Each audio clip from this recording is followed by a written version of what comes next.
Thank you for that very warm welcome and Joel's sweet words. I told the first service we grew up together, so fight like brother and sister sometimes, and he said such nice things.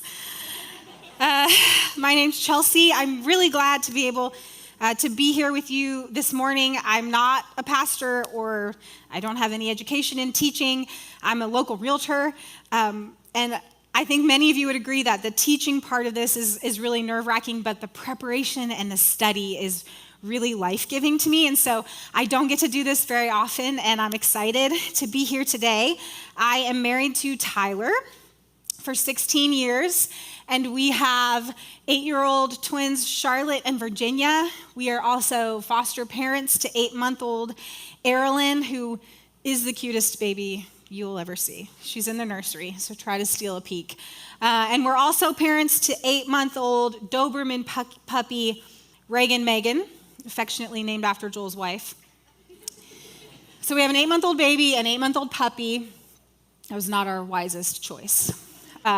It's rough in our house. I'm constantly trying to rehome Reagan Megan, so if any of you are looking for an adorable, rambunctious puppy, I will be right down here after the service. I'd love to talk to you about her.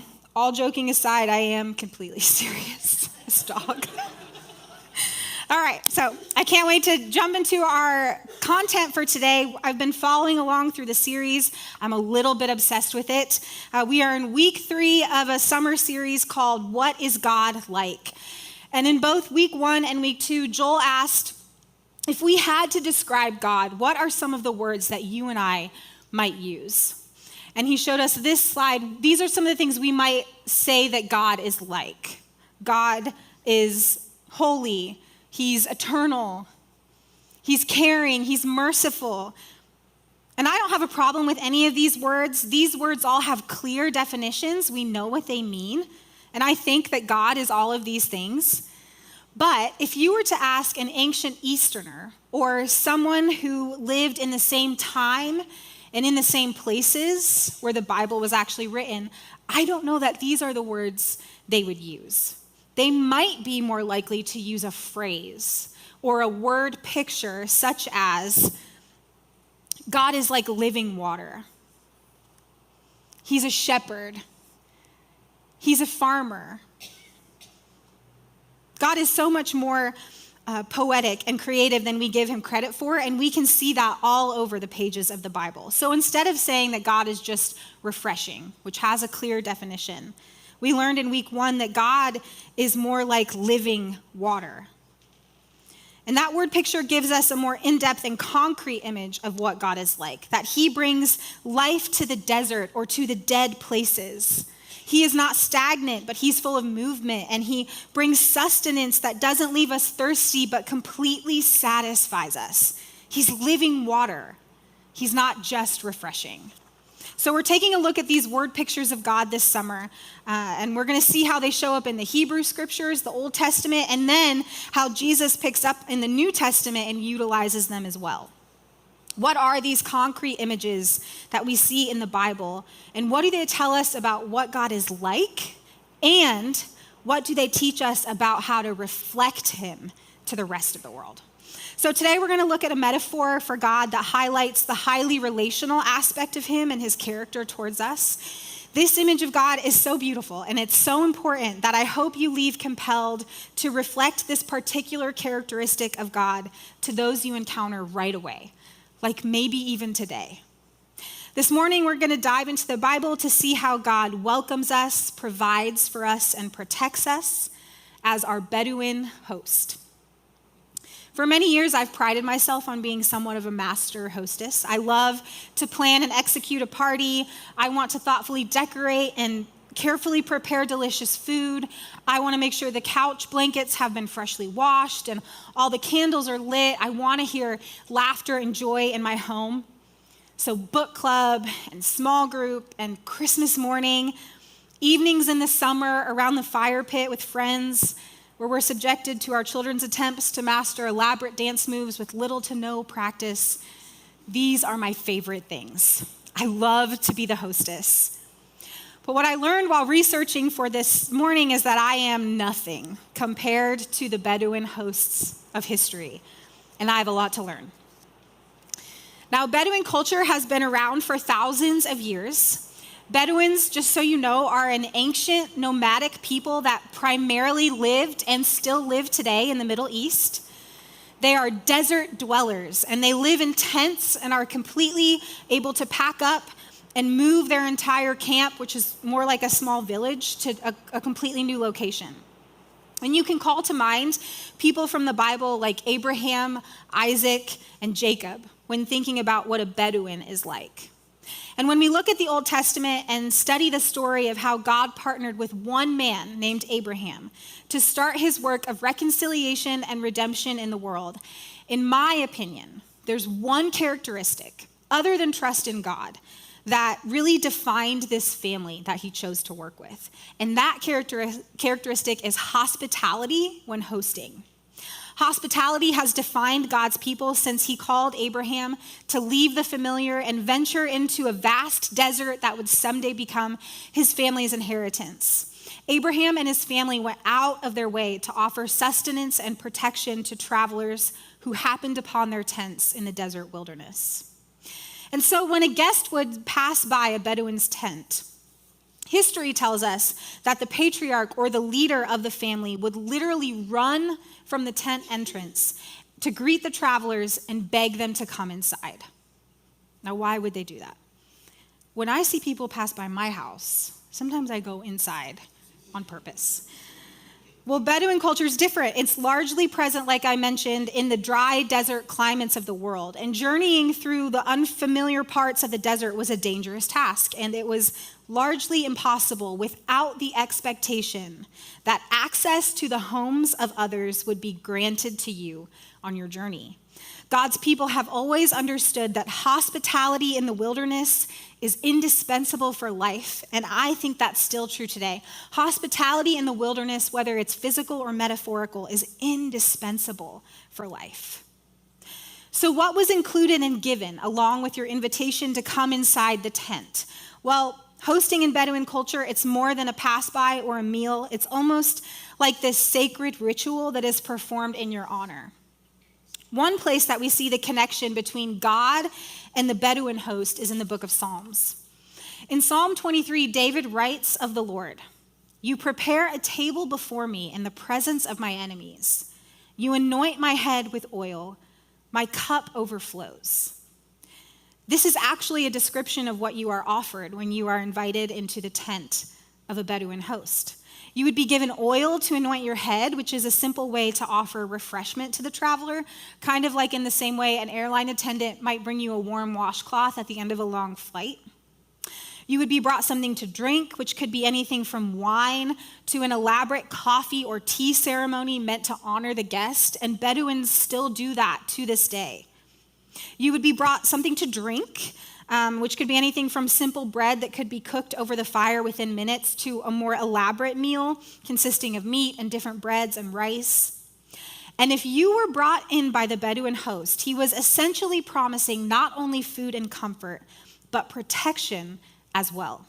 A host would protect your very life at the cost of his own if you were considered his guest.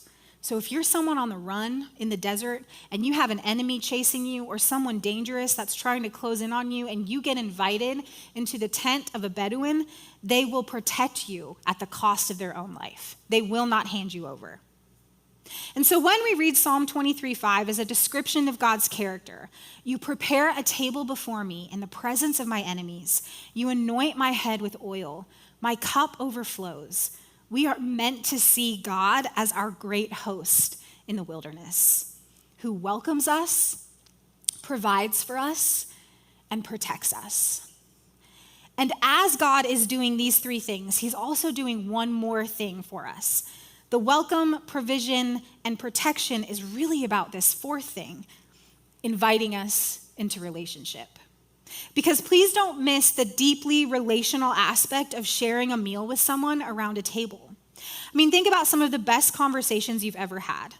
I bet most of them have been around a table or gathered around a fire pit Or my husband told me after the first service, I need to say, gathered around a turkey fryer, because I guess that's where his best memories are. Can you call to mind a memory of a night spent around a table with the people you love most in the world, where you ate and laughed and stayed put until the candles burned down, just enjoying each other's company? God wants that experience with you. He wants that sort of closeness with us, to engage with us on that intimate of a level. He wants to host us, refresh us, feed us, and protect us. And I just think that's such an incredibly beautiful picture of the character of God. And it was seen as a really great honor to host people journeying through your land, and the true Bedouin host pulled out all the stops for their guests. We see this many times throughout the Bible, but specifically I'd like to highlight one story in the first book of the Bible, Genesis, which describes Abraham, who I mentioned earlier, seeing 3 men pass by his tent. And the scripture says, when he saw them, he ran from the entrance of the tent to meet them, bowed low to the ground and said, "My Lord, if I have found favor with you, please do not go on past your servant. Let a little water be brought, that you may wash your feet and rest yourselves under the tree. I will bring a bit of bread so that you may strengthen yourselves." It goes on a few verses later to say, so Abraham hurried into the tent and said to Sarah, who was his wife, "Quick, knead 3 measures of fine flour and make bread." Abraham ran to the herd and got a tender, choice calf. He gave it to a young man who hurried to prepare it. Then Abraham took curds and milk, as well as the calf that he had prepared, and set them before the men, and he served them as they sat and ate under the tree. You can hear the urgency with which Abraham and his household begin to prepare a meal for these 3 travelers, who actually happened to be angels, but I don't have time to get into that, so you can read it later. But Abraham didn't realize that at the time. This is just how he treated all of his guests. The verses say Abraham ran, the boy hastened. And you can also hear how he's not just giving them last night's leftovers, he's giving the very best of what he has. The choicest flour is being used, the most tender calf prepared. There is a distinct desire for the guest to be honored and refreshed in Bedouin culture. And this story of Abraham reminds me of something that happened this past Mother's Day. I was sitting on my front patio with Joel's wife, Megan. We live in the same neighborhood. And we were talking about how she had hosted Joel's side of the family for a Mother's Day brunch the day before. And we're both pretty big foodies, and so I was asking really annoying, specific questions about every single thing she served at brunch. And she gets to the part about beverages, and she mentioned that she made coffee for everyone, and I stopped her at this point because I knew for a fact that for Joel's birthday, which is earlier in May, she had ordered some specialty coffee from one of his favorite roasters in Seattle, which they go to a lot when they're visiting family. And if you've ever ordered coffee from a local coffee roaster, you know how pricey that can be. Hence why it was a special gift for Joel's birthday. And so I interrupt Megan and I say, "I hope you hid the Seattle coffee." And in true Megan fashion, she said, "Of course I served the Seattle coffee. I was hosting." And I knew the topic that I was going to be teaching on. Even then, I knew I was talking about hosting, and I still have a lot to learn. Megan obviously comes from a long line of Bedouin hosts, and the fact that she used the best of what she had to offer her guests proves she is much better at it than me. In fact, I can think of specific examples where I've done the exact opposite. I tend to hide the good stuff when people come over. And just so we're clear, hosting in the Bedouin fashion is not really about what you are offering your guest as much as it is about how you are offering it. While I think there's definitely something to be said about being generous with what you have and not offering the leftovers, but the best to your guests, there's more to it than just giving them the good coffee. I think what going over the top for your guest is supposed to do is make them feel welcomed and seen. When I was in college, my 3 best friends and I signed up at the church we attended in Bloomington at IU to be adopted by a local family. And you guys are going to see some old Facebook pictures. And I hope the quality stirs up some nostalgia in you, because this is just the best we could do from Facebook. So Basically, to be adopted by a local family meant that we were matched with a family that would commit to checking up on us and inviting us over every so often or sitting with us at church, basically being a support group for some kids that were just far from home. And so we ended up being matched with a couple, Connie and Tony, and the relationship we developed with them, especially with Connie, changed the way I viewed hosting and hospitality. The way these people loved my friends and anyone we brought with us was so completely over the top that it was shocking. Anytime we showed up to church, no matter how many people we brought with us, Connie and Tony would treat us to lunch afterwards. And when we went to lunch, it was not to the Pizza Hut buffet. They chose local restaurants where the service was 5-star, bottles of wine for the table, appetizers galore, dessert for anyone who wanted it every Sunday. They consistently invited us to their beautiful home for cookouts and special birthday dinners and parties at their stunning pool overlooking the golf course where they lived. At Christmas one year, Connie sent each of us home to our families on break with an ornament storage bin full of homemade Christmas cookies. One summer, I decided to stay and take summer classes so I could graduate early, and Tony gave me a summer job at the company he ran, so I could earn extra money for my upcoming wedding. My last semester at IU, Connie and Tony offered my roommate and I the option of living in their beautiful walkout basement overlooking the pool rent-free, so we could save money for life after graduation. There was coffee for us every morning upstairs and dinner every night waiting when we got home. We ate takeout and watched trashy reality TV with Connie, and she taught us how to make homemade apple pie in her kitchen. When we graduated, they hosted a party for us at their home and for all of our friends and family, and they gifted the two of us with expensive luggage for all the places they hoped we'd see as adults heading out into the real world. And we used that luggage a couple of years later when they moved to Oklahoma and paid to fly all of us and our spouses out for a weekend visit. A few years after that, they moved back to Bloomington, and we gathered once again for a weekend of eating and laughing, and when every single one of us got the stomach flu, we didn't even care, because we were being loved on in the way that only Connie and Tony could. They made time for every wedding. They sent gifts for every baby born. I cannot think of the word host without thinking of Connie. And the thing that I loved about her the most is not that she offered the best of what she had, which she did, but it was the way that it made me feel not only seen, but deeply known and loved. I felt cherished by her. And I think that is why God uses the picture of the Bedouin host to describe himself. He's trying to say something about the way he loves us. Isaiah 42:5 says, "This is what God the Lord says, who created the heavens and stretched them out, who spread out the earth and what comes from it, who gives breath to the people on it and spirit to those who walk on it." If you aren't familiar with Bedouin culture, which I'm assuming most of us are not, you might miss it, but this verse is full of Bedouin tent language. A little history on Bedouin tents. They are typically known as houses of hair, which is pretty gross.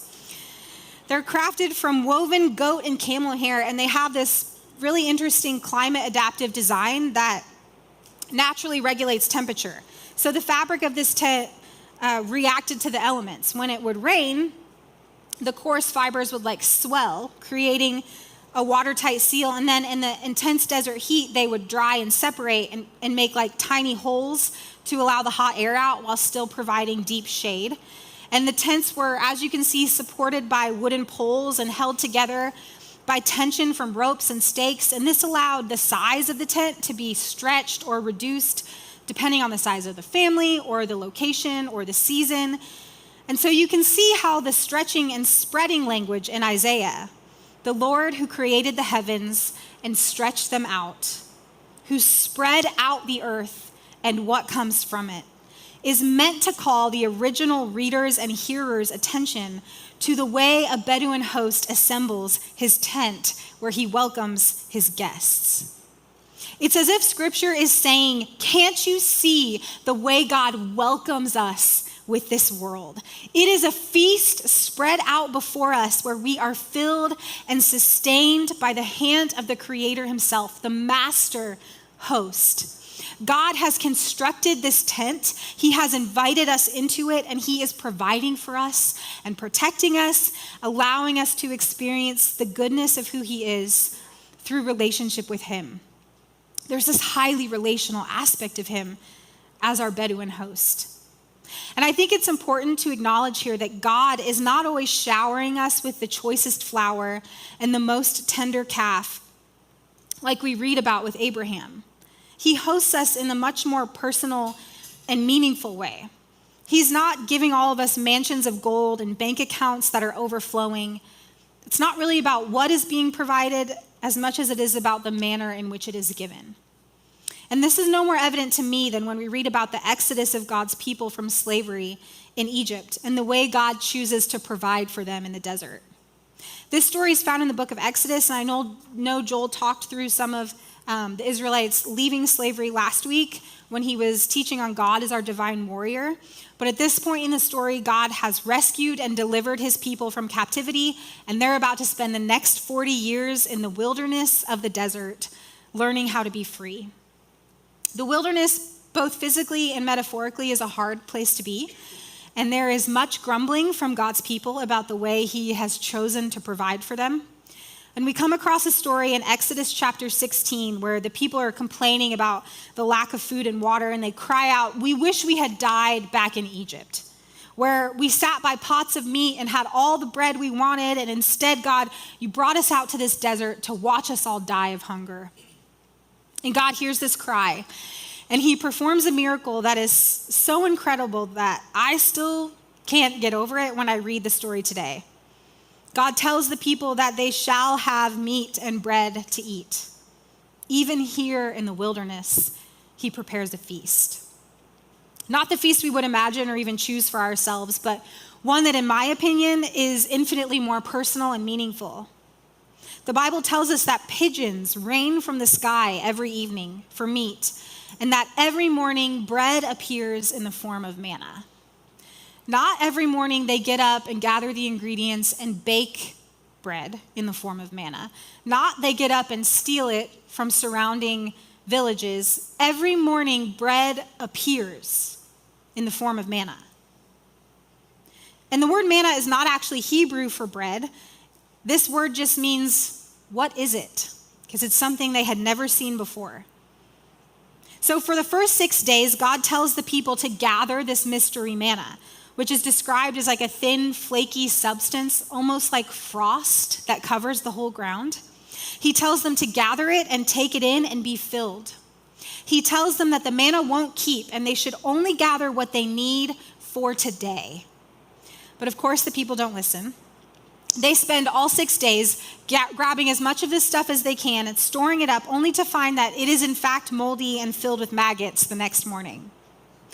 And then God switches it up and he tells them to rest from the gathering on the 7th day. So for 6 days, take only what you need. On that 6 days, get twice as much so that you don't have to gather tomorrow. And again, they don't listen. They stop gathering more than they need. On the 7th day, they go out to get the manna and they find that there is no mystery bread to be found. And it seems here that God is doing this weird thing of trying to help the Israelites create a rhythm that keeps them remembering. Gather for 6 days, rest on the 7th, gather for 6, rest on the 7th, and they're not quite getting the message.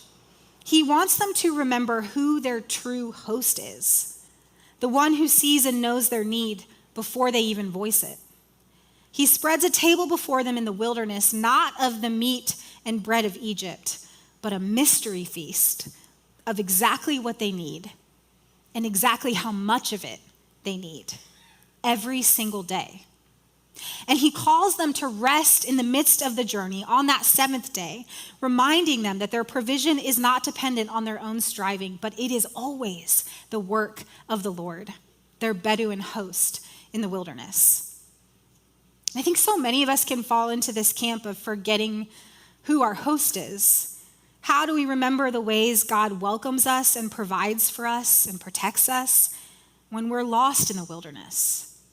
When things are hard and scary and we can't see the end of the journey, how do we remember?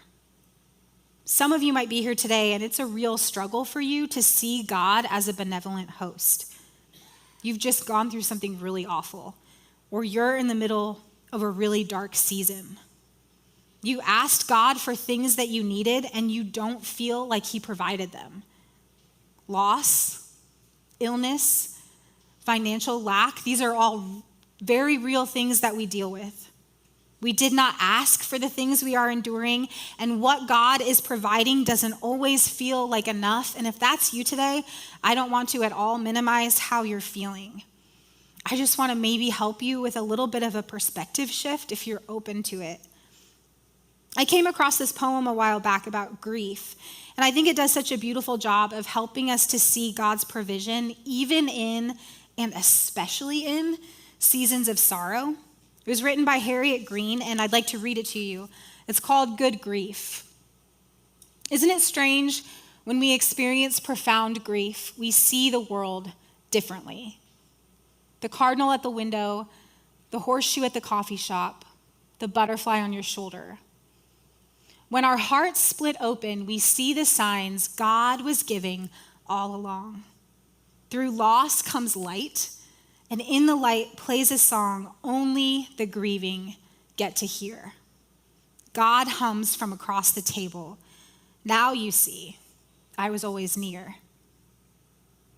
Sometimes when we lose something or experience deep pain, it gives us this perspective that we really couldn't have had through any other avenue.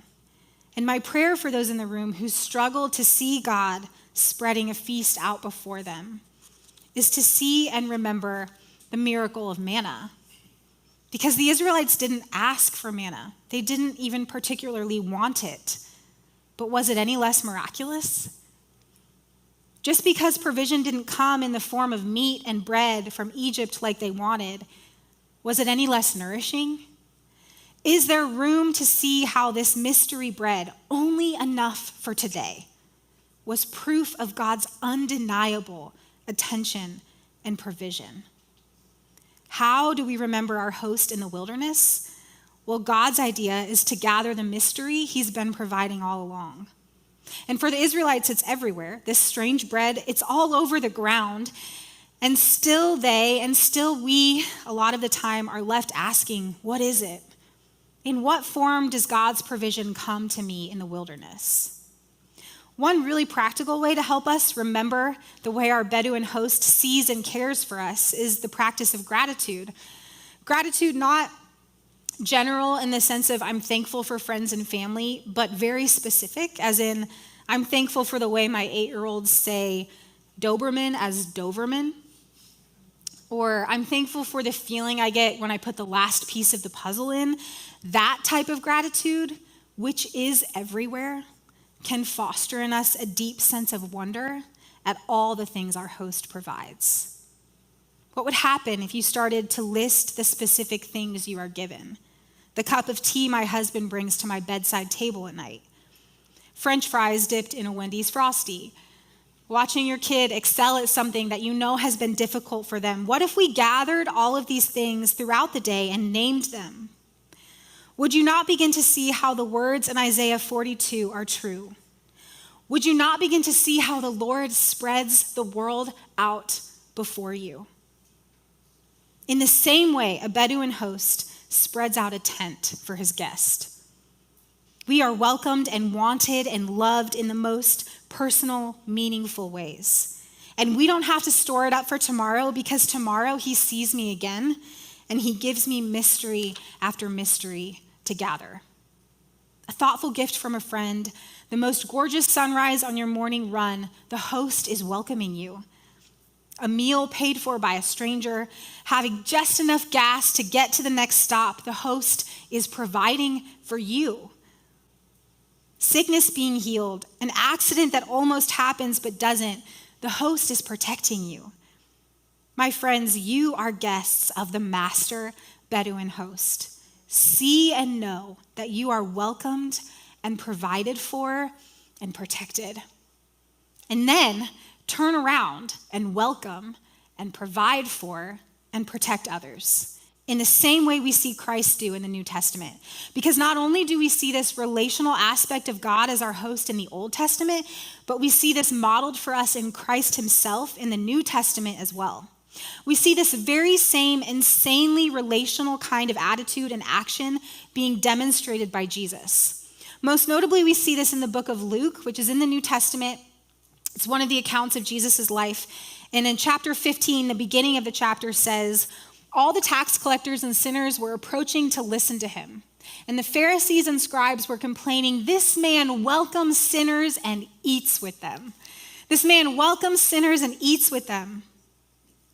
You also see Jesus doing this when he meets Zacchaeus, a notoriously hated tax collector, later on in the book of Luke, where Jesus tells him, Zacchaeus, hurry and come down, because today it is necessary for me to stay at your house.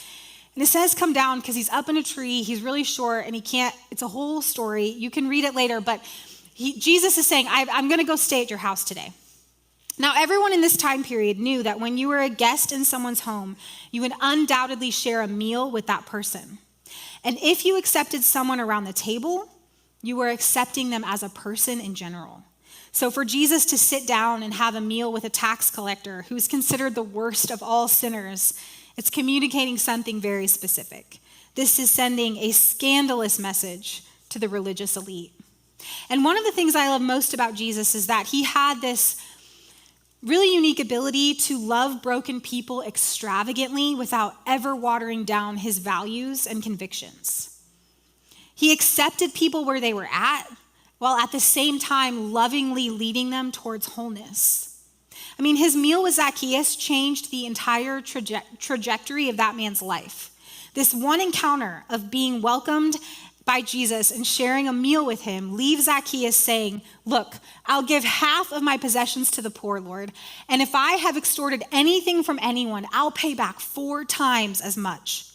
He completely shifts from a posture of greed to one of repentance and repair. The manner with which Jesus loved and welcomed others was such that the people on the outside of society, the sinners and the prostitutes and the tax collectors, couldn't help but flock to him. They wanted to be in his presence. And I find that so beautiful and so compelling and so challenging because it's hard to do that well with others. How do we love and accept others relationally exactly where they are while still leading them towards wholeness? It can be really difficult. I mean, if you're in the room and you're a parent, this is the whole ballgame, right? Like, how do I help my kid learn how to be a good human while still realizing and accepting that they aren't fully there yet? We want to be the parents that say, okay, if you want to get better at this sport, if you want to excel in this subject, here are the things we can do to get you there, but I'm with you. I'm walking with you, and I love you just exactly as you are. Am I a safe place, not only for my kids, but for anyone who knows me?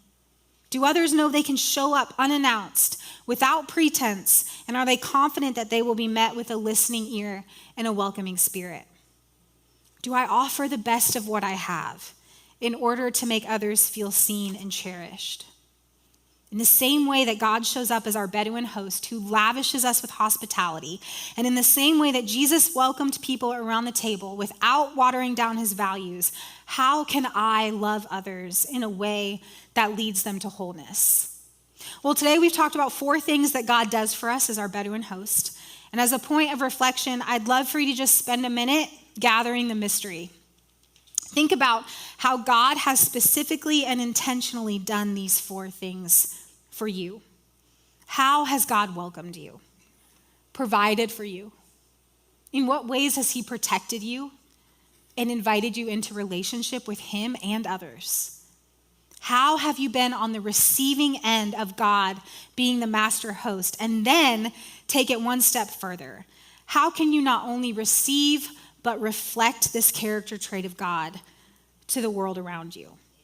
How can you welcome others? Provide for others? Protect others? How can you invite others into relationship with you? And if you're here today and you've been thinking all morning, me, host, never. I'm the introvert. Or my house is too small. I'm not a good cook. This literally sounds like my nightmare. Can I just point us back to Jesus for a minute?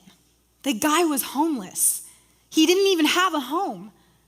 But could he host? Ask those 4 questions of Jesus. Was he able to make others feel welcome?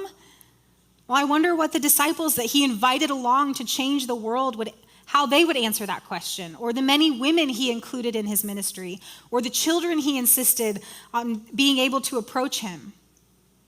Did Jesus provide for others? The Bible tells us he once fed 5,000 people with 5 loaves of bread and 2 fish. He once turned all the water at a wedding into wine. Now that one's a stretch because we obviously don't have the ability to transfigure and multiply inanimate objects, but provision isn't always about physical things. Jesus also provided wisdom and kindness and friendship, and you can do all of those things. Next, did Jesus protect others? John's account of Jesus' life tells us he once saved the life of a woman caught in adultery by telling the crowd ready to stone her that the one who was without sin could cast the first stone. He continuously protected people on the outskirts of society by including them and healing them and being in relationship with them. He was the master Bedouin host, and he didn't even have a permanent home. It's not that the hospitality you offer has to have monetary value. It's not about where you are or how much you spend or what you have to give. The value of your hospitality is in the way in which it is given. It is a posture that we take with our calendars and our wallets and our environments. It might look like bringing out the good coffee and serving it to a friend to make them feel welcome. It might look like covering the bill for someone that's struggling with the harshness of the world outside. It could look like pursuing reconciliation with someone stuck in addiction while still guiding them in a direction that helps them get better. It might just look like inviting someone along, just to include them. We're headed to the pool. Do you want to meet us there?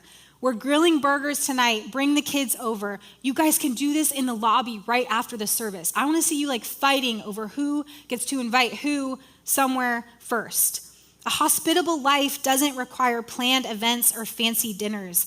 We can embody the welcome of Jesus by simply inviting people to join us in the lives we are already living. There are a million ways to host in the wilderness of life. Do you see the travelers around you?